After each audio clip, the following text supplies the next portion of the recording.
মঞ্চ ৭১ নামটা মুক্তিযুদ্ধের চেতনার কথা মনে করা হলেও এর আড়ালে চলছে ভয়ঙ্কর ষড়যন্ত্র।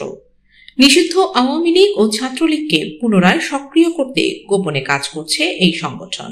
বৃহস্পতিবার দুপুরে ঢাকা রিপোর্টার্স ইউনিটিতে আয়োজিত আমাদের মহান স্বাধীনতা যুদ্ধ এবং বাংলাদেশের সংবিধান শীর্ষক আলোচনায় দেখা যায় ভিন্ন চিত্র।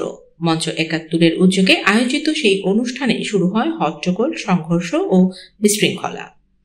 এ ঘটনায় সাবেক মন্ত্রী লতিফ সিদ্দিকী, ঢাকা বিশ্ববিদ্যালয়ের অধ্যাপক হাফিজুর রহমান কার্জন, মেজবাহ কামাল, সাংবাদিক মঞ্জুরুল ইসলাম পান্না সহ ১৪ জনকে আটক করে পুলিশ। পরে তাদের সন্ত্রাস দমন আইনে গ্রেফতার দেখানো হয়। ডিএমপির অতিরিক্ত কমিশনার মোহাম্মদ শফিকুল ইসলাম জানান, শাহবাগ থানায় সন্ত্রাস দমন আইনে মামলা করা হয়েছে।